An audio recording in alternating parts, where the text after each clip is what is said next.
नाज़रीन, आप देख रहे हैं मास्टर टीवी। मैं हूँ याज मोरस और आज अपनी नई वीडियो में आपको खुश आमदीद कहता हूँ। आप जानते हैं मैं अपनी वीडियोस में मुख्तलिफ लोगों को आपसे मिलवाता हूँ और इंस्पायरिंग स्टोरीज शेयर करता हूँ।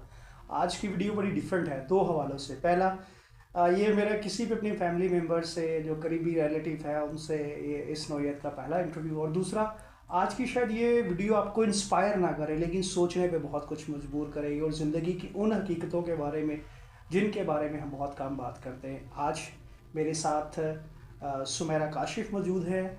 मैं इसलिए पहले बताना चाहता हूँ कि शी इज़ माई कज़न, मेरे मामू की बेटी हैं और लाहौर में हैं। मैं लाहौर में हूँ, यहाँ मौजूद हूँ और उनके साथ हम बात करेंगे। बात क्या करेंगे कि रिसेंटली 1 साल पहले उनके हस्बैंड की वेरी यंग एज डेथ हुई और बहुत सडन डेथ हुई, और उस डेथ कैसे हुई और क्या उसके बाद सारी चीज़ें किस तरह से सुमेरा ने, आई नो दैट, कि किस तरह से सफ़र किया, कैसे ओवरकम किया इस सारे पीरियड में और फिर उसको आगे लेके चले, तो उनके तजुर्बात और फिर क्या वो एडवाइस करती है इस वजह से। सुमेरा, सबसे पहले तो थैंक यू सो मच। आपने कभी सोचा था इस तरह इंटरव्यू करेंगे? नहीं, बिल्कुल नहीं। अच्छा, तो मैं ये जैसे मैंने जिक्र किया, पहले तो मुझे ये बताएं कि काशिफ की जो डेथ हुई थी उससे पहले कोई सिम्टम्स थे, कैसे हुई, और उससे पहले क्या सिम्टम्स थे कभी, या क्या एज थी, तो व्यूअर्स को हमारे वो बताइएगा। उससे पहले कोई सिम्टम्स ऐसे शो नहीं हुए कि जिससे ये पता एज उनकी जब उनकी डेथ हुई है ना 36 एज थी। 36 सही। उससे पहले कोई ऐसे सिम्टम शो नहीं हुए कि मतलब जिससे पता चल सके कि उनको कैंसर है। सही। तो ब्लड कैंसर की वजह से लास्ट 2022 में उन्होंने अक्टूबर में ब्लड डोनेट किया था। सही। उसमें भी डायग्नोज नहीं हो सका इनको ब्लड कैंसर, और दिसंबर 22 में उनकी जो है वो थोड़ी थोड़ी तबीयत ख़राब होनी शुरू, उनकी कमर में पेन शुरू हुई। उसके बाद जैन में उनकी तबीयत ज़्यादा ख़राब हुई और फ़ैब में बहुत ज़्यादा ख़राब हो गई। सही।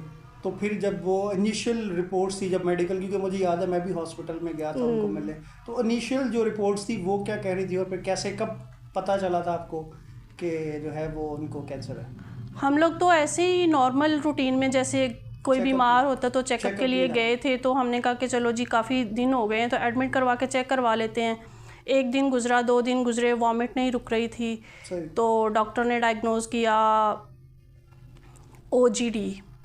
मेडिकली वो एक टेस्ट होता है, वो डायग्नोज किया। तो उन्होंने जैसे किया तो उन्होंने मुझे उसके फ़ौरन बाद ही, टेस्ट के फ़ौरन बाद ही शक की बुनियाद पर ये कहा कि मुझे लगता है कि इनको कैंसर है, लेकिन हम इनकी शौकत खाना में रिपोर्ट भिजवा रहे हैं, आप दुआ करें कि ऐसा कुछ ना निकले। लेकिन वेरी नेक्स्ट डे। ये कौन से हॉस्पिटल में हुआ था? ये इत्तेफाक हॉस्पिटल लाहौर। तो आपको सबसे पहले उन्होंने बताया? मुझे उन्होंने डायरेक्टली नहीं बताया था, उन्होंने मुझे ये कहा कि शायद सही हो सकता है, मेंटली तौर पे प्रिपेयर किया उन्होंने मुझे। सही। तो अगले दिन उन्होंने मेरे कैसा वो था पता चला जब, तो क्या उस वक्त ये क्या सिचुएशन थी? आई नो कि बड़ी डिफ़िकल्ट थी, लेकिन मैं चाहता हूँ कि सिचुएशन उस टाइम बहुत बैड थी। मुझे कुछ समझ नहीं आ रहा था। मैं हर बंदे से पूछ रही थी, जो वहाँ पे नर्सिस थी, जो वहाँ पे स्टाफ था, कि क्या ये रिकवरेबल है। सिर्फ मेरा एक ही क्वेश्चन था, क्या ये रिकवरेबल है। वो क्रिश्चियन थी नर्स, उन्होंने मुझे कहा खुदा सब कुछ कर सकता है। सही। तो फिर डॉक्टर ने मुझे थोड़ा सा गाइड किया कि नहीं, हम कोशिश करेंगे, वो यंग है, ठीक हो सकता है। तो लेकिन कितने दिन ये फाइट जारी रही और उनकी, और उसके बाद हम गए 8 फ़रवरी को हम लोग गए थे, उन्होंने एडमिट किया था। और ये फ़ाइट जो है 2023 की बात है ना? 2023 की बात है। 25 फ़रवरी 23 को जो है ना वो अपने खाल के हकीकी से जान मिले। ठीक है, मुझे क्योंकि पता है, मैं ज़ाती तौर पे भी उनको जानता हूँ, उनकी शख्सियत के बारे में। तो मुझे बताइएगा कि जाहिर सी बात है कि आपकी लव मैरिज थी, और मैं इसलिए बता रहा हूँ ताकि लोगों को एहसास हो चुके, और काशिफ को मैं पर्सनली भी जानता था। कैसे इंसान थे वो? एज अ हस्बैंड भी, और उनका 2 लोगों के साथ रिलेशनशिप। इन लोगों के साथ उनका रिलेशनशिप बहुत अच्छा था, बहुत ही पोलाइट, बहुत ही दूसरों का दर्द रखने वाले थे वो, दूसरों की तकलीफ़ को समझने वाले, और एज अ हस्बैंड तो वो बहुत अच्छे इंसान थे कभी भी ऐसा मुझे फ़ील नहीं हुआ कि मेरे पेरेंट्स इतनी दूर हैं, कराची में रहते हैं और मैं यहाँ पे हूँ और मैं हर 2 माह बाद 3 माह बाद यहाँ से जाऊँ। मुझे कभी ऐसा फ़ील नहीं हुआ, कभी ऐसी ज़रूरत महसूस नहीं उनके होते हुए। बहुत प्यार करते थे मुझसे। सही।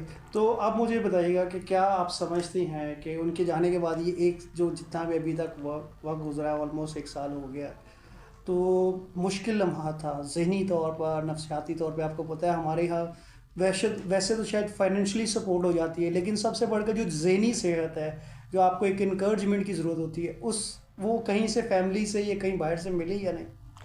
इमोशनल सपोर्ट मुझे जॉर्ज फैमिली है उनकी तरफ से, बाकी अपनी फैमिली की तरफ से बहुत मिली है। सही। फाइनेंशियल सपोर्ट भी मिली है, लेकिन जो ये एक स्पेस है ये कोई नहीं पूरा कर सकता। ये मेरी तकलीफ़ जो ये वाली है, ये ना मैं किसी के साथ ये शेयर कर सकती हूँ, ना मेरे पास वर्ड नहीं है मैं इसको बयान कैसे कर सकूँ। ये बहुत तकलीफ़ है मेरे लिए, और ये कभी भी जो है ना मेरा ये लॉस जो है ना कभी भी पूरा नहीं हो सकता। बिल्कुल सही। भी क्या कहते हैं, आपके साथ इजहार हमदर्दी करते हैं, लेकिन आपने जो वीडियो बनाने का हमारा मकसद ये था, वो मैं उसकी तरफ आना चाहता हूँ कि मैसेज आप देना चाहती, स्पेशली यंग कपल्स को, लोगों को, वो मैसेज क्या है? क्योंकि मैं अपने व्यूअर्स को बताता चलूँ कि हमारा मकसद ना तो हमें जो है वो काशिफ साहब की डेथ के बारे में या कैंसर से कोई ऐसी बीमारी उसके बारे में, ना सुमेरा के गम या जो दुख होता है उसका कर्ब है उसके हवाले से, बल्कि एक ख़ास मैसेज के लिए हम ये वीडियो रिकॉर्ड कर रहे हैं। वो मैसेज क्या आप देना चाहती हैं? मैसेज मेरा जो ख़ास है वो ये है यंग कपल्स को स्पेशली। एक तो ये है कि ज़्यादा से ज़्यादा टाइम गुजारें एक दूसरे के साथ, और दूसरा स्पेशली जो हस्बैंड्स हैं, जो मेल्स हैं, हाँ जी, जो डोमिनेट हैं, उनके लिए ये है कि अपनी फैमिली के लिए कोई प्लान ज़रूर रखें। बिल्कुल सही। ताकि अगर ज़िंदगी में कभी कोई ऐसा वक्त आ जाता है किसी के साथ भी, तो ताकि जो आपकी फैमिली है वो आपके बाद सफ़र ना करे। मैंने बहुत सफ़र किया है। सही। तो इसमें क्या आपका जो है फैमिली के लिए क्या प्लानिंग के हवाले से, फाइनेंशियल प्लानिंग की बात कर रहे हैं या आप किस तरह की चीज़? मैं चाहूँगा कि उसमें थोड़ा अलग। मैं उसमें जो ज़्यादा प्रेफर करूँगी ना वो फाइनेंशियल प्लानिंग को करूँगी। बिल्कुल सही। क्योंकि इमोशनल तो काफ़ी चीज़ें जो है वो बाद में, अगर आपके पेरेंट्स हैं तो वो आपको करेंगे, बहन भाई आपको करेंगे, लेकिन जो फाइनेंशियली है वो कर तो देते हैं, लेकिन वो डिफ़िकल्ट है, वो काफ़ी डिफ़िकल्ट है। सही। चले, अभी क्योंकि आपका एक बेबी है और रोहान बेटा रोहान काशिफ अभी वो पढ़ रहा है, ठीक है, तो कितना जो है वो आपके लिए लॉस तो है, लेकिन कैसे आप उसके जो लॉस को, उसको बेहतर परवरिश देने के लिए क्या कर रही हैं और कैसे उसको कॉप करती हैं कि वो अपने बाप की जो है वो कमी उसको कम महसूस कर सके?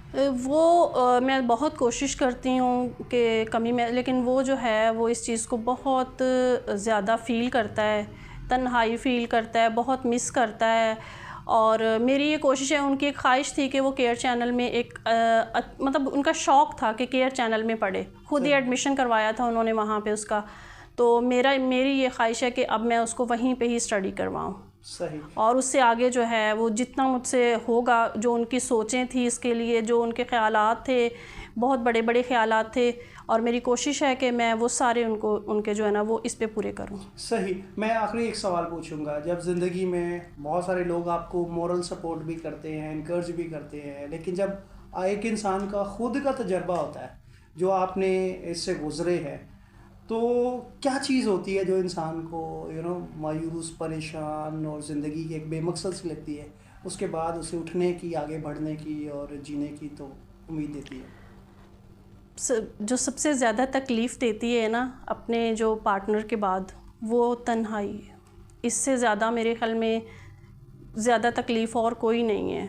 लेकिन मैंने डिप्रेशन में भी एक टाइम गुजारा, उसके लिए मैंने मेडिसिन भी यूज़ की, फिर मैंने ख़ुद को बहुत समझाया, और खुदा का शुक्र है मेरे लिए दुआएं भी बहुत की गई हैं। मैं ख़ुद भी इस तरफ आ गई, और दुआओं के वसीला से खुदा का शुक्र है मैंने ख़ुद को उठाया, और पूरे 1 साल के बाद जाके मैंने इस चीज़ को एक्सेप्ट किया कि वो मेरे साथ नहीं है। सही।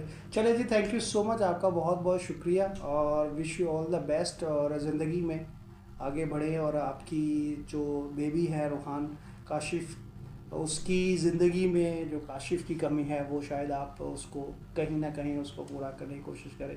सो thank you so much. Finally what are your words उन लोगों के लिए, स्पेशली जो हमारे माशरे में आपको पता है औरत के लिए वैसे चैलेंजेस हैं और सिंगल पेरेंट्स तो बहुत ज़्यादा चैलेंज होते हैं। What will be your advice to parents कि वो लड़कियों की किस तरह से तरबियत करें कि जब उनकी लड़कियां जब शादीशुदा ज़िंदगी में आती हैं तो अगर वो इस तरह के चैलेंजेस आते हैं तो वो कैसे उनको सपोर्ट कर सकते हैं, कैसे इनकरेज कर सकते हैं? मैं उनको ये कहना चाहूँगी कि अपनी बेटियों को आला तालीम दिलवाएं और उनको इस काबिल बनाएं कि वो जो ज़िंदगी की सख्तियां हैं वो बर्दाश्त करने के काबिल बने, ताकि ज़िंदगी में अगर कोई मेरे जैसा वाक़या उनके साथ भी होता है तो उसको बियर कर सकें। जिस तरह मैंने किया है, मैंने अपने आप को ओवरकम किया है, मैंने ख़ुद को उठाया है और खुदा का शुक्र है इन सारी बातों के लिए कि मेरे में इतनी एबिलिटी थी और मेरे पेरेंट्स ने मुझे इस काबिल किया था कि आज शुक्र है खुदा का कि मैं ठीक हूँ और मैंने ख़ुद को संभाला है। Thank you so much once again Sumera, बहुत बहुत शुक्रिया। व्यूअर्स, इसी के साथ आपसे इजाज़त चाहेंगे और जिस तरह सुमेरा ने गुफ्तगू की कि बहुत ज़रूरी है कि हम अपनी ज़िंदगी में एज आ कपल जब हम ज़िंदगी में होते हैं तो हम एक दूसरे का एहसास करें, छोटे छोटे लम्हात छोटी छोटी बातों की केयर करें। मैं इस चीज़ को ख़ुद रियलाइज़ करता हूँ कि बाज़ दफ़ा हम मर्द जो होते हैं हम प्रोफेशनल ज़िम्मेदारियों में बहुत आगे निकल जाते हैं और कहीं ना कहीं अपनी जो घरेलू ज़िम्मेदारी है उसमें बहुत पीछे रह जाते हैं। तो हमें ज़रूरत है हम सबको कि अपने इन ज़रूरतों को, इन चीज़ों को, इन रवैयों को देखें। अपना बहुत सारा ख्याल रखिएगा, आपको, आपके ख़ानदान को और सबके लिए दुआ है, ख्वाहिश है कि आप सही सलामत रहें, ज़िंदगी के उन हादसों से, मुश्किलात से महफूज रहें, उन बीमारियों से जो आपको आपके प्यारों से दूर करती हैं। अपना ख्याल रखें, अपने प्यारों का, अपने घर वालों का।